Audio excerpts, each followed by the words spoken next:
I told her not to travel with her male best friend. She responded by posting, "Men think they own you." I stayed silent, changed my status to single, canceled the wedding, moved out, and watched her world collapse.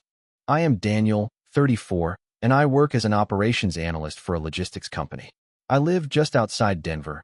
Early mornings, long spreadsheets, predictable routines. I like things planned, clear, and calm.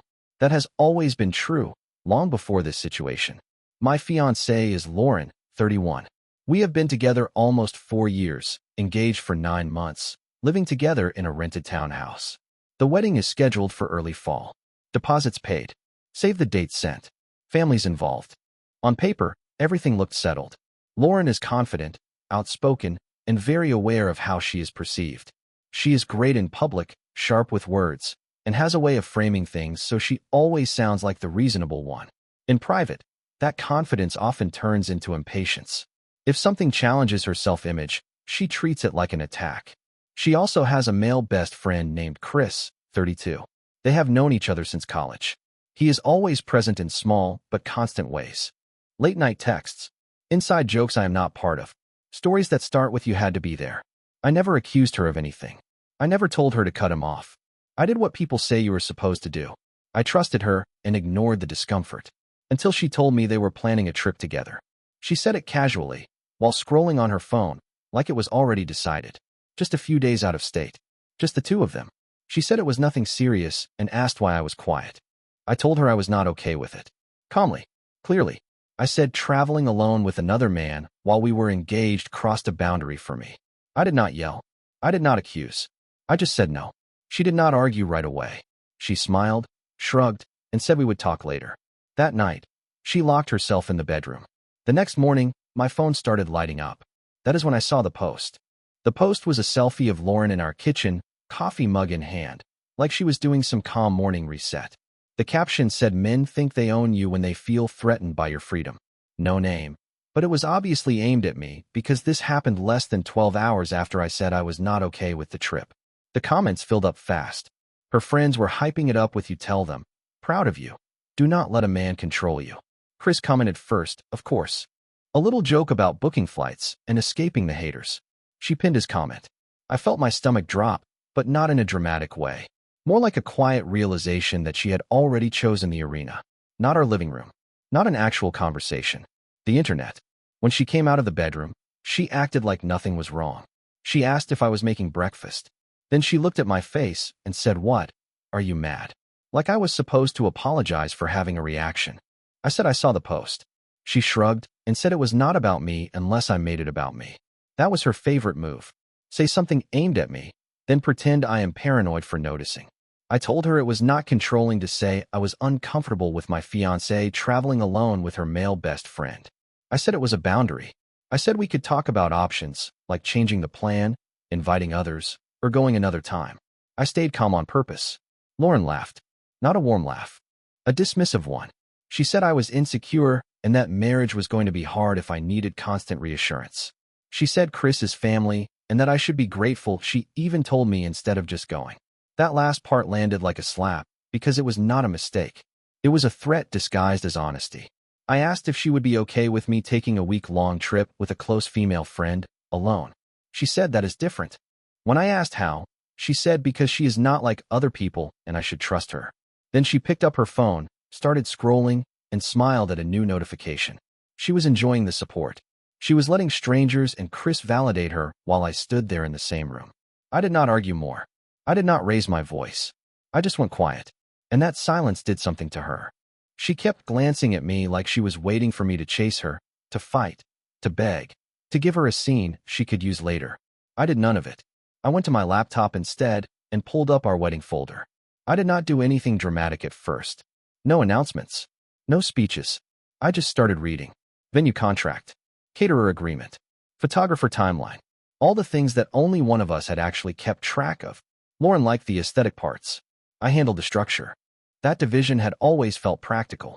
In that moment, it felt like leverage she forgot existed. She hovered behind me after a few minutes, clearly unsettled by the silence. She asked what I was doing. I said I was checking dates. She said why, like the answer was not obvious. I asked her again if she was still planning to go on the trip. She said yes. Then she said probably. Then she said she was not going to cancel her life because I felt threatened. Each answer shifted slightly, testing which one would make me react. I did not. She accused me of being cold. She said I was punishing her by shutting down. She said this was emotional manipulation. Then she snapped and said, fine, maybe we should rethink getting married if you are like this. I looked at her and said, maybe you are right. That was all. No follow-up. No explanation. No argument. I went back to the laptop. She stood there for a few seconds waiting for more, then scoffed like she had won something and went to bed. I stayed up. I packed only what I needed. Clothes, laptop, documents, things I actually owned. I did not slam drawers. I did not wake her. I left my ring on the kitchen counter where she would see it immediately. Before I walked out, I opened my phone and changed my relationship status to single. No caption, no post, just the fact. Then I locked the door behind me and drove to a hotel on the other side of town. I slept better than I had in weeks. By the time she woke up, I was already gone. And that is when her version of the story started to unravel. I woke up to my phone vibrating nonstop. Missed calls, messages stacking on top of each other. Some angry, some confused, some swinging wildly between the two. Lauren had noticed the ring first, then the empty closet space, then the status change. Her first text was, "What the hell is wrong with you?" The second was, "Where are you?" The third accused me of trying to scare her. The fourth said this was abusive and immature. She cycled through emotions faster than I could read them. I did not reply. By mid-morning, the post started. The first one was vague. Something about how silence is the loudest form of control. Lots of likes. Lots of people telling her she was strong. She tagged no one, but everyone knew. Then she noticed my status. That one set her off. She messaged me demanding I change it back because people were asking questions. She said I was humiliating her. She said I was making her look abandoned. Not betrayed. Not heartbroken. Abandoned. Like I had failed a duty. I stayed quiet and started making calls instead. Venue first. Then the caterer. Then the photographer. Everything booked under my name or my card. Calm voice. Simple sentences. Engagement ended. Please cancel. Yes, I understand the deposit is non-refundable. That is fine. Each confirmation email felt heavier and lighter at the same time. Around noon, she figured out where I was staying. She did not knock politely. She was banging on the door, hard enough that I heard someone across the hall open theirs and then quickly close it again. I did not answer. She called my phone while she was outside the door. I watched it ring. Then again. Then messages came through saying, "Open the door. This is ridiculous. Stop hiding." I sat on the edge of the bed and waited. After a few minutes, the banging stopped. I heard her pacing. Then her voice, louder, saying things meant for anyone listening. About how I was cruel. How I was punishing her. How she could not believe I was acting like this. Eventually, she left. That was when I realized something important. If I had opened that door, nothing would have changed. She would have argued, reframed, escalated, used the moment. Not opening it was the boundary, and it told me I was finally done negotiating with someone who only respected limits when they were forced. Once she left the hotel, the tone shifted again. The anger online got sharper. She posted about men who disappear instead of communicating, about emotional abandonment, about how silence is violence. The language escalated fast. The comments followed right along, validating every word. Chris jumped in again, loud and supportive, saying anyone who treats her like that never deserved her. I still did not respond. Instead, I emailed our landlord. I told them the engagement had ended and asked what the process would be to remove myself from the lease early. I checked the numbers. The penalty hurt, but not enough to matter. Money was easier to replace than peace. By the afternoon, mutual friends started reaching out. Not confrontational. Careful. Asking if I was okay. Asking what happened because Lauren's version felt intense and confusing. I kept my replies short. We disagreed on boundaries. I ended the engagement. That was it. What surprised me was how many people already knew about the trip. Not because she told them after the fight, but because she had been talking about it before. Casually. Like it was a done deal. Some of them assumed I was going to. Others thought it was weird, but did not question it. That detail sat with me. She texted again that night. Long message. Emotional. Apologetic in tone, but not in content. She said she never meant to hurt me. She said I forced her into a corner. She said posting was how she processed things. She said if I had just talked to her, none of this would have happened. I read it once. Then I blocked her. No reply. No clarification. No final words. Just remove the access. Around midnight, she posted again. This time a story. Screenshot of a quote about how strong women scare weak men. She tagged no one. She did not have to. The next morning, I got confirmation emails from the venue and the caterer. Wedding officially canceled. That was the moment it became real. Not symbolic. Not emotional. Real. And that is when her attempts to reach me stopped sounding angry and started sounding desperate through other people. Once I blocked her, the noise did not stop. It just rerouted. Messages started coming in from people who were suddenly concerned intermediaries. Friends asking if I had really vanished. Her sister asking if I could please just talk to her. A mutual co-worker saying Lauren was not doing well and maybe I should show some compassion. I did not engage with the framing. I answered once, briefly, to two people I trusted. I said the engagement was over and I was not continuing contact. I did not justify it. I did not debate it. I just stated it. Lauren did not respect that. She started emailing. Long subject lines. Paragraphs that swung between apology and accusation. She said she felt discarded. She said she never imagined I would abandon her like this. She said blocking her was cruel and immature. She said if I really loved her, I would not shut her out. That was the part that kept repeating. If you loved me. Not I am sorry. Not I crossed a line. Just conditions. I set a filter so the emails skipped my inbox and went straight to a folder I did not open. I did not want to read something in a weak moment and get pulled back into the loop. A few days later, I heard through mutual friends that she was spiraling. Not quietly, loudly, showing up places unannounced, rehashing the story over and over, but tweaking details depending on the audience. In some versions, I was controlling. In others, I was emotionally unavailable. In all of them, she was blindsided. Chris was everywhere in those stories, supporting her, defending her, posting with her. People started noticing how quickly he filled the gap I left. That did not make me jealous. It made me tired. I went back to the townhouse once, during work hours, to get the rest of my things. She was not there. The space already looked different. Pictures moved. Decorations gone. Like she was rewriting the environment the same way she rewrote the narrative. I took what was mine and left the rest. That night, my phone rang from an unknown number. I did not answer. A voicemail came through anyway. It was Lauren, crying, saying she did not understand how everything collapsed so fast. It did not collapse fast.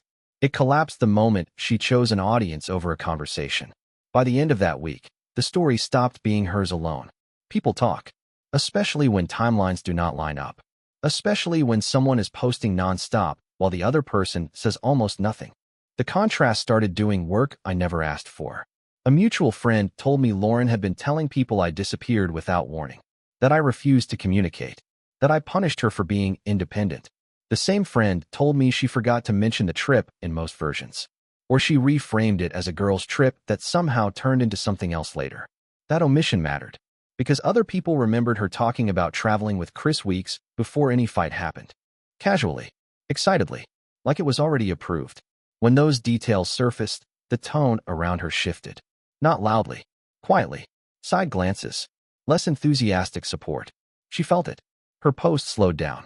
The captions got shorter, less confident, more wounded. She stopped quoting empowerment pages and started sharing things about betrayal and abandonment. She wanted sympathy now, not applause. Chris stayed close. Very close. Too close. He started showing up in photos that were clearly meant to look accidental. Coffee cups. Car dashboards. Inside jokes only they understood. It felt less like comfort and more like proof. Proof that she was not alone. Proof that she had options. It backfired. People noticed the timing. People asked questions. Someone commented asking if that was the same guy from the trip. The comment disappeared within minutes, but the damage stuck. She tried reaching me again through a different email account. Short message this time, just asking if we could talk like adults. I did not reply. That silence said more than any explanation would have. A week later, I heard she lost a bridesmaid. Someone quietly stepped away and said they did not feel comfortable being involved anymore. Another followed. No confrontation, just distance. That is how it started collapsing. Not all at once. Piece by piece. And the thing that surprised me most was how calm I felt watching it happen from a distance. I was not relieved because she was hurting. I was relieved because I finally stopped being responsible for how she felt about the consequences of her own choices. The practical consequences started landing next. Lauren finally told her parents the wedding was off. Not the real reason. She framed it as me having a breakdown, needing space, being overwhelmed by commitment. Her mother called me that night, careful and polite, asking if I was okay. I told her the engagement ended because we were no longer aligned on boundaries or respect. I did not mention Chris. I did not mention the posts. I did not vent. I kept it short. There was a long pause on the other end of the line. Then she said, "That makes sense." That was it. A few days later, Lauren tried to collect sympathy in a different way. She started talking about finances, about how hard it was to suddenly afford things alone, about how unfair it was that I left her with such a mess. She conveniently skipped the part where the lease was split, and she insisted on the townhouse because it looked good for engagement photos. Reality does not care about aesthetics. The landlord approved my removal from the lease. I paid my penalty and signed the paperwork. From that point on, the place was entirely her responsibility. That change hit her harder than any argument could have. Bills are not impressed by Instagram captions. She showed up at my office once. Not inside. Outside. Waiting near the parking lot. A coworker texted me a heads up before I even saw her. I stayed inside until she left. HR later told me they would have handled it if needed. That embarrassed her more than anything else so far. After that, the narrative shifted again. She started telling people I was cold, calculated, that I planned this, that I punished her instead of loving her. The words got sharper as her options narrowed. But fewer people were listening now. The wedding website went offline. Registry links disappeared. Guests quietly adjusted travel plans. Her dream event evaporated without a dramatic ending, just a series of cancellations and refunds. She was losing the future she had been performing toward. And the more that future collapsed, the clearer it became that she was not grieving a relationship. She was grieving the life she had already posted about. The collapse was not dramatic. That was the part she never understood. There was no big confrontation, no viral moment where everyone turned on her at once. It was quieter than that. People stopped asking how she was doing. Invitations slowed down. Group chats went silent. Support became conditional and then faded. Chris stuck around longer than anyone else. Long enough that people started noticing he was less a best friend and more a placeholder. When the wedding was still a possibility, he was supportive background noise. Once it was gone, he became the obvious next thing. That shift made people uncomfortable. Apparently, the trip never happened. Too many questions. Too many raised eyebrows. Suddenly, it was not about freedom anymore. It was about optics, and the optics were bad. She tried reaching out again through a friend. A message relayed secondhand. She said she just wanted closure. She said she needed one conversation to understand how everything fell apart so fast. That word again. Fast. I told the friend no. I said there was nothing left to clarify. A few days later, I heard she had to move. The townhouse was too expensive on one income. The same place she insisted on because it looked right for engagement photos and hosting. She downsized to a smaller apartment across town. No photos. No announcement. The silence around her grew heavier. Not hostile, just indifferent. That was when I realized the thing she lost was not me. She lost the version of herself that existed when everything looked perfect from the outside. The narrative, the timeline, the applause. When those disappeared, she had nothing to perform against. I did not feel satisfaction watching it happen. I felt distance. Like watching a storm pass after you have already left the area. The life I was building no longer required her reactions, her posts, or her approval. And that made the final reflection unavoidable. With distance, the ending stopped feeling like an ending and started feeling like a correction.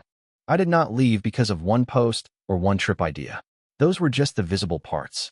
What actually broke things was realizing how easily she reframed me as the problem the moment I stopped agreeing. How fast she chose validation over resolution.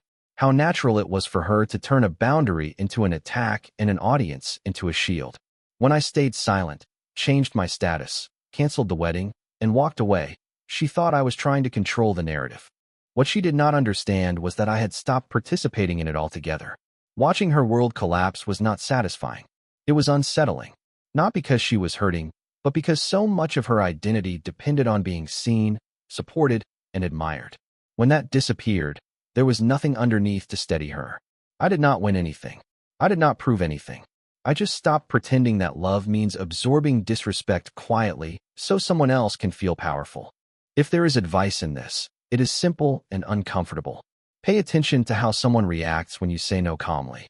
Not loudly. Not emotionally. Just no.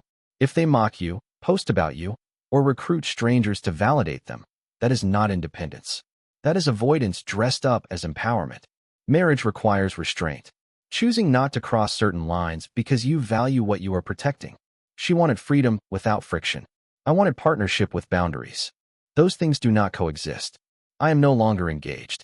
The wedding is gone. The future I thought I was building changed shape completely. But for the first time in a long while, it feels like it is actually mine.